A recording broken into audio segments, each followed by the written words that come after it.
I have moved about this world of ours, and ever in search of the finest of its kind, we bring you the tops in spine chillers.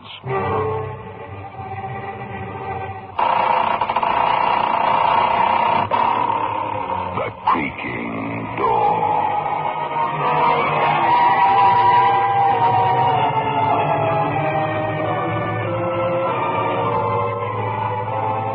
The manufacturers of State Express 3/5 Filter King cigarettes take pleasure in presenting The Creaking Door.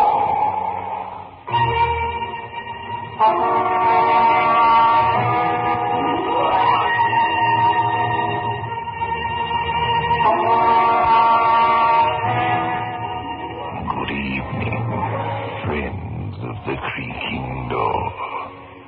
The creaking door is so do come. It's no use, you know. There's no point in pretending we haven't met before. Remember those horrible dreams?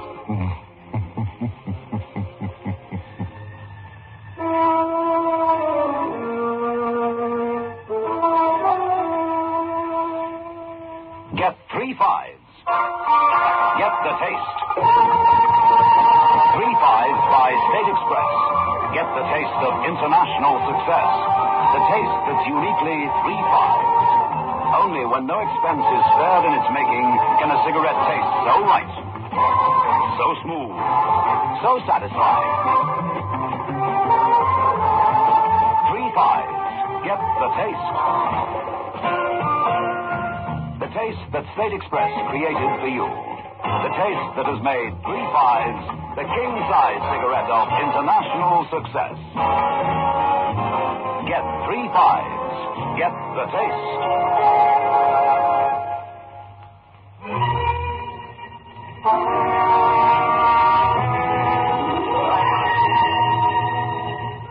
In the dim-lit parlor, the old fortune teller and the doctor talk in hushed tones. River noises drift into the room. Dr. Elliot is anxious to leave. His wife waits for him in their car parked outside the squalid house. The boy will walk again, Doctor. There's nothing to fear. His leg will mend perfectly. Oh, thank you, Doctor. Thank you. Well, I think I'd better go. My wife is waiting for me in the car outside. Oh, Doctor, perhaps I might read your palm. Such fine, strong hands have mended my grandson's bones. Let me speak the future written in your hands. All right. Let's see. We see a fine, strong life. Tells a rich story. For you, the surgery was natural. Yes, when you were young, you mended a bird's broken wing. You grew happy in the strength you gave to others. You were content in the strength of your young hands and your work for a time. Oh, yes, you met someone you loved. You married. Yeah. Then a great cloud settled over you. This cloud is in your life now. It fills you with fear. Something that you scarcely admit to yourself. Wait. I do not understand it clearly. It's just... Oh, now I see it. It is... No. What is it? Tell me. I see something terrible. What are you saying? Tell me what is written in my hand. I must know. Oh, go, I tell you. You know too well what I see in your hand. Go, and never come here again. There's death in your hands.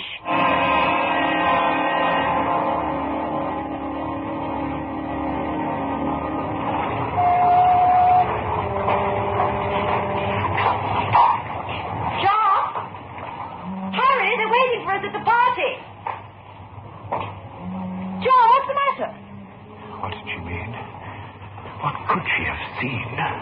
What could she have seen? Marion, I must get some air. They're expecting us, John. Carl Cherney and all his friends. Yes, I know, Marion. Please, just for a few minutes. Let's go over to the water there, near the wharf. John, you haven't been listening to me. Is something wrong? Was everything all right? I can't understand what she meant. What did she see? The gypsy woman. See where, John? In my hands, she saw something horrible written in my palm. She spoke of my childhood, about meeting you, my love of surgery. Everything she saw was the truth. And then suddenly she screamed. She refused to go on, talk to death. Oh, John, don't think about it. The woman was half crazed with fear for her grandchild.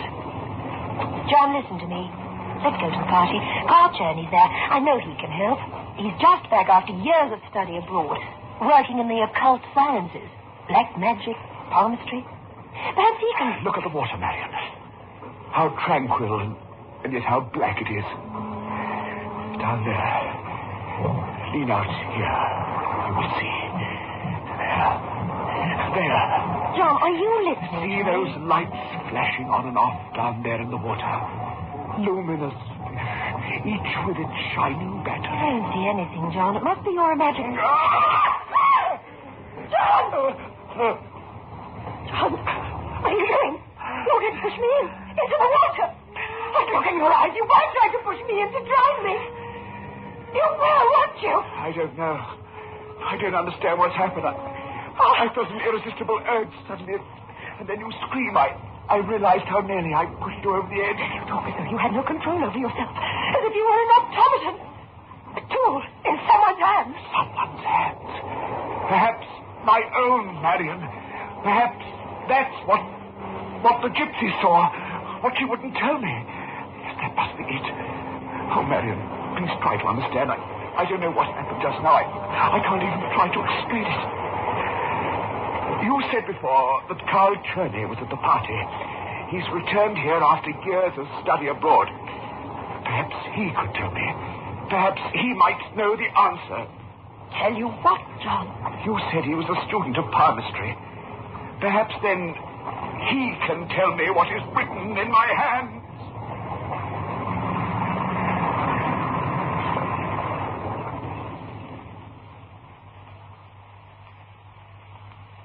I see the brilliant hands of a great surgeon.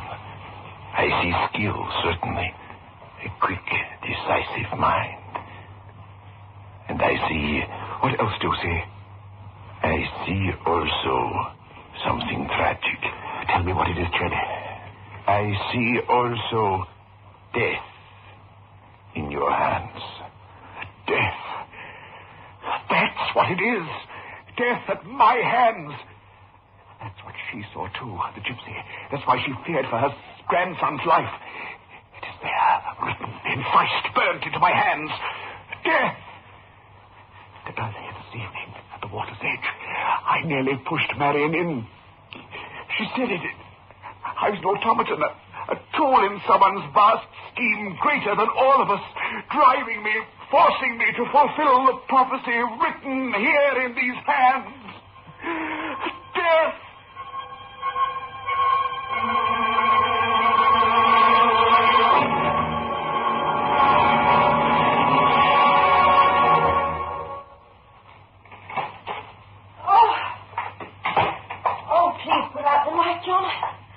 Such a terrible headache. All right, Marion. Oh, that's better. Thank you, John. I'm glad we left the party early. Here, sit down in this chair. Oh. You're tired. I'll get something for you from my cabinet. You sure you can find it in the dark? No, there's no need to put on the lights. I'll find them. Did you speak to Carl tonight, John? Yes, I spoke to him. What did he say? Nothing, Marion. Nothing at all. He was very charming tonight, wasn't he? He was reading everyone's palm. He's really very brilliant, John. Yes, I know. Do you know what he told me? What, Marion? He took my hand and read my palm, and he told me of my meeting you, of our marriage, problems we've had, joys. But then he said something I didn't quite understand. He said he saw your name, John. Your name, written at the end of my lifeline. My name? Yes. What do you think he meant? Your name written at the end of my lifeline? My name? That means that... Oh, it couldn't. No, it means nothing. Nothing. I don't know what it could mean. Someone said it meant life together, John. You and I, together until the end. Yes, that must be it. Here, Marion, take this pill. Now, don't think about it. Take this. It'll cure your headache. What is it, John? Oh, just an aspirin. Why? Let me have that bottle. Here. Put the light on. This isn't aspirin. It isn't the aspirin bottle, John. Look at it. It's poison. You were trying to give me poison. No, Marion, no. You are. Oh, get away from me. You were trying to kill me. That's it. You are trying to kill me. You must be mad, John. Twice tonight you've tried to kill me. First down at the walk, you tried to push me in the water, and now this. Marion, I swear to you, I didn't know. Listen to me. Listen to you? No, I'm going. Getting out of here. I've got to get away from you. Anywhere. I'll go away with Carl. He asked me to go with him, but I refused, saying I loved you, wanted to be with you. Be with you? You would murder me. Don't come near me. Don't you dare! Marion, wait! Don't go! Marion! Oh, Marion. Oh, no. Was I trying to kill her? No, not Marion, my wife. Isn't there any other way? I love her. Maybe it doesn't have to be her. Perhaps my name at the end of her lifeline does mean life together. My hands say death, but not her death. Death. Perhaps there is another way out. Perhaps someone else will serve to fulfill the prophecy. Perhaps if I kill someone else, anyone, then maybe I shall obtain release. Yes, that is my answer. I must kill someone.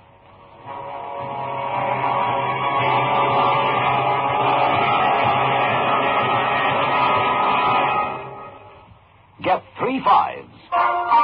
Get the taste. 3 5s by State Express. Get the taste of international success. The taste that's uniquely 3 5s. Only when no expense is spared in its making can a cigarette taste so right, so smooth, so satisfying. 3 5s. Get the taste. The taste that State Express created for you. The taste that has made 3 5s the king-size cigarette of international success. Get 3 5s. Get the taste.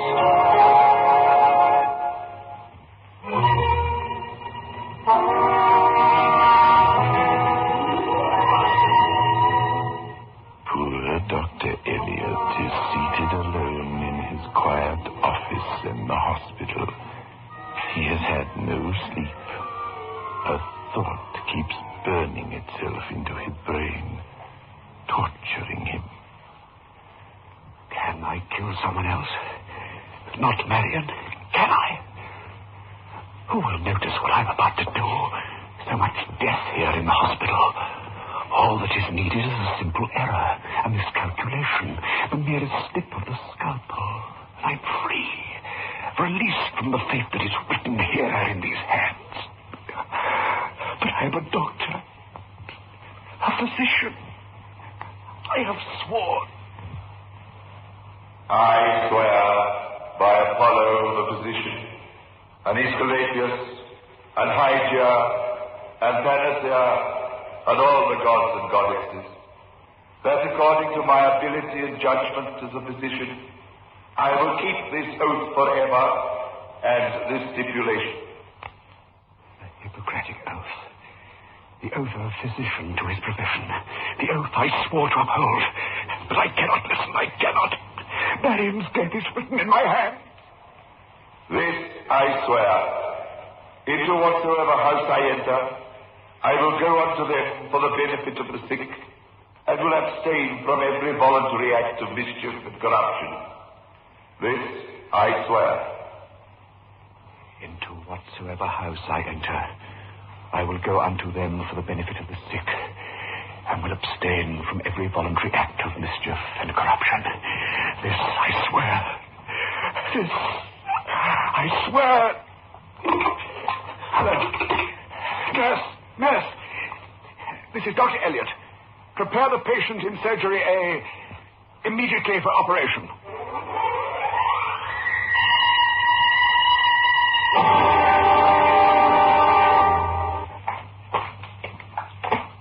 Dr. Elliot?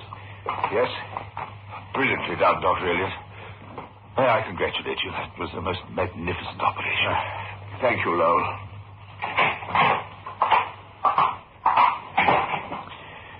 Yes, it was a brilliant and magnificent operation. But with that success, I know I cannot kill another person. I could not bring myself to kill the patient, try as hard as I would. No, I know now that I must.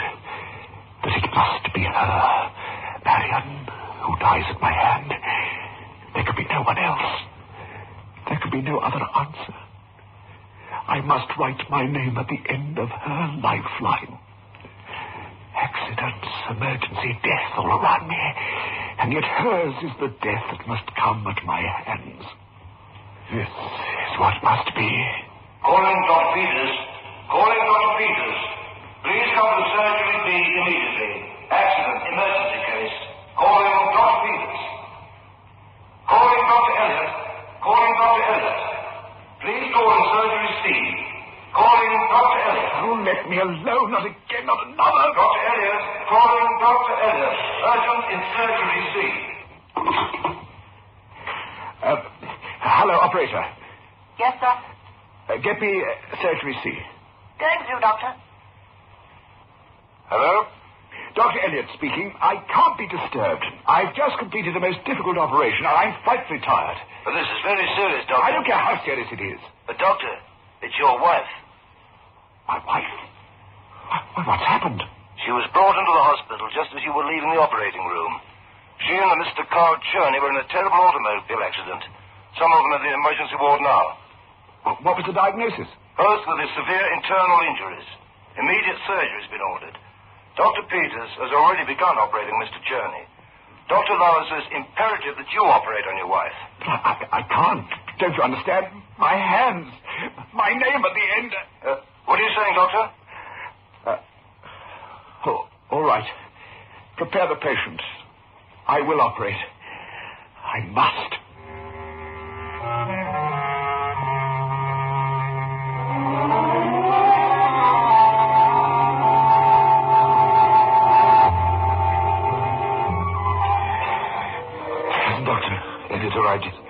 Yes, Dr. Lowell. He's going to be in a moment. But doesn't he realize that this patient's status is most critical? Well, I told him what you said, Doctor. Well, where in heaven's name is he?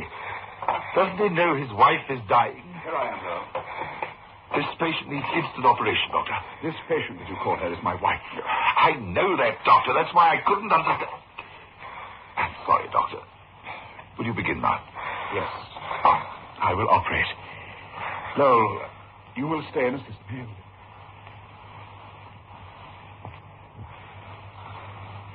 Scalpel, nurse. Hemostat, nurse. Clamp off the vessels, Lowell. Wait, Lowell. Wait with the hemostat. Wait.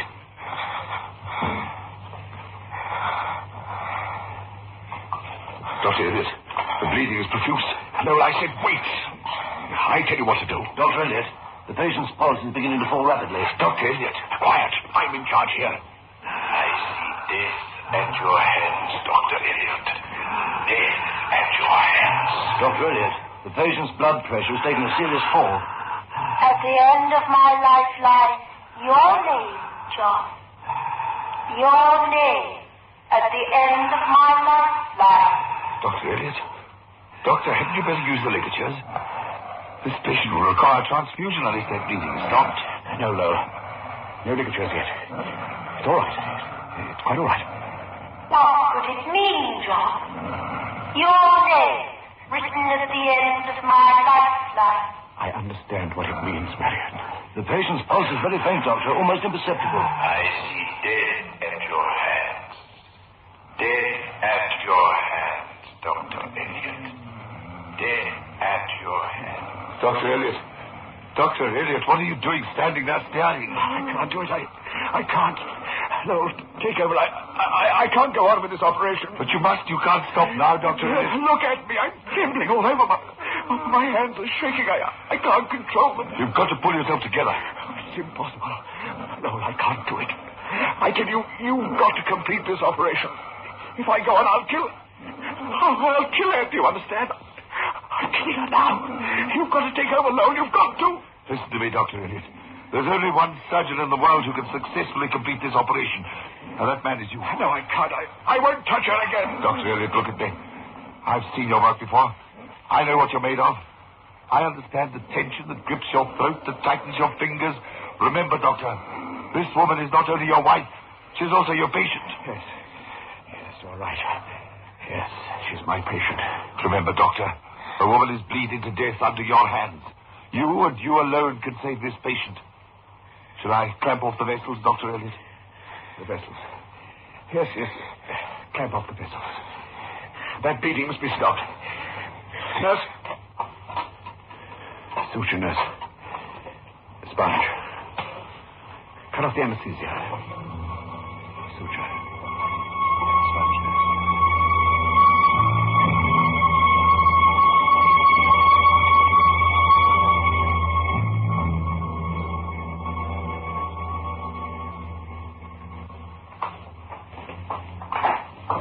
Dr. Elliot? What is it, Lowe? May I say something? I've had the privilege of working with many great surgeons, but that operation and your behavior in that room were the most magnificent I've ever witnessed. Thank you. I didn't know how true it was that you were the only surgeon in the world who could have pulled through that, but after that grueling operation earlier this afternoon, then the tremendous strain of hearing of your wife's accident, it was no wonder you were overwrought during the operation on your wife. It was absolutely... Let's not speak of it anymore. Do you mind, Lowe? Sorry, Dr. Elliot. Dr. Elliot? Dr. Elliot? Yes. What is it, Lowe? It's the patient, Mr. Cherney. What about Cherney? He was crushed horribly in the accident. Dr. Peters performed the emergency operation, but I'm afraid without success. He was too far gone for man's aid. Is he dead, Lowe? No, he's still conscious. He's got a few minutes left. He said he had to talk to you. Oh, I know it's asking a lot, but... Would you mind, Doctor? That's all right, Lowe. I'll be glad to see him. Where is he?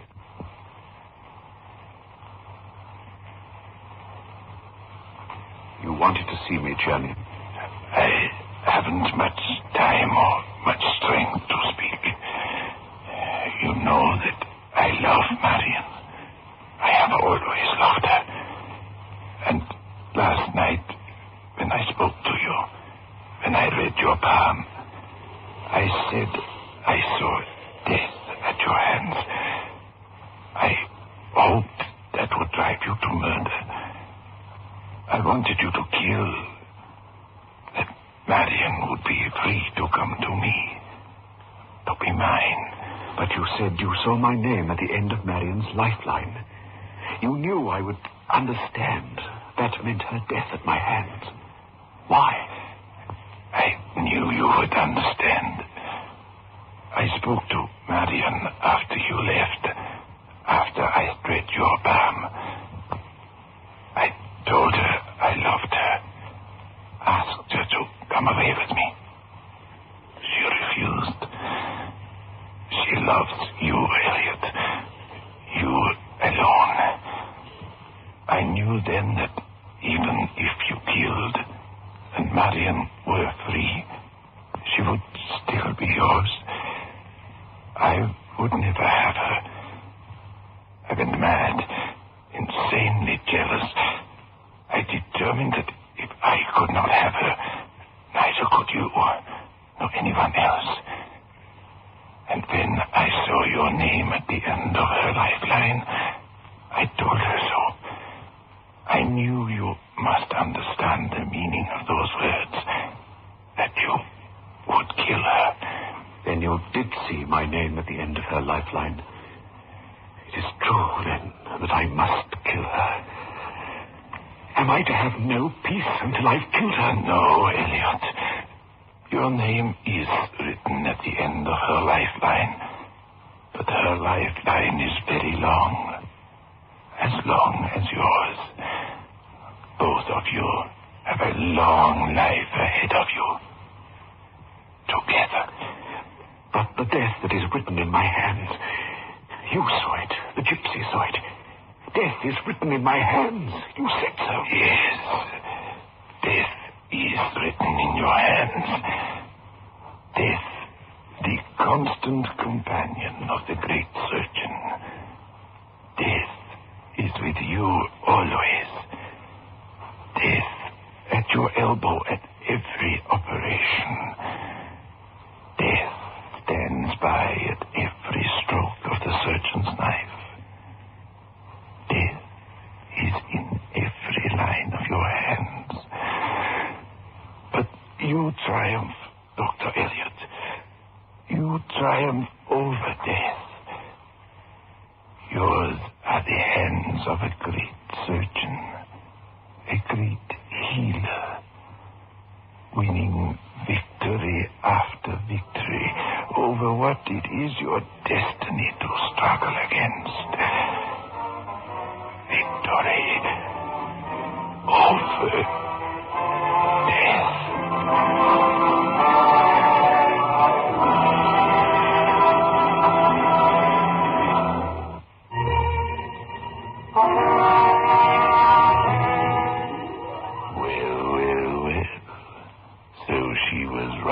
After all, what was written in Dr. Elliott's hand came true.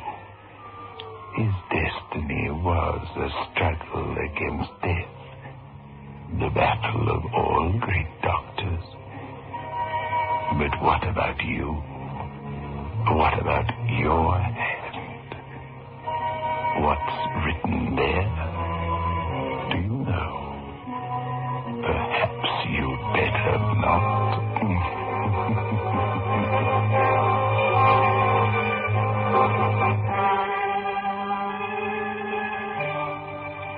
Get 3 fives. Get the taste. 3 fives by State Express. Get the taste of international success. The taste that's uniquely 3 fives. Only when no expense is spared in its making can a cigarette taste so right, so smooth, so satisfying. 3 fives. Get the taste. The taste that State Express created for you. The taste that has made 3 fives the king-size cigarette of international success. Get 3 fives. Get the taste.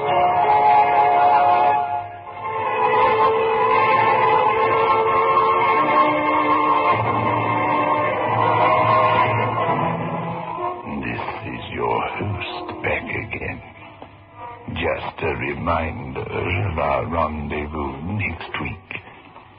Where are we going? Through the creaking door, of course.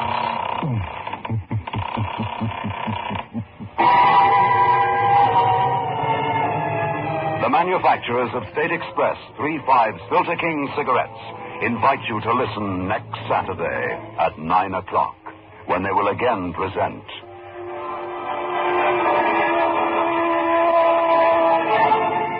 The creaking door.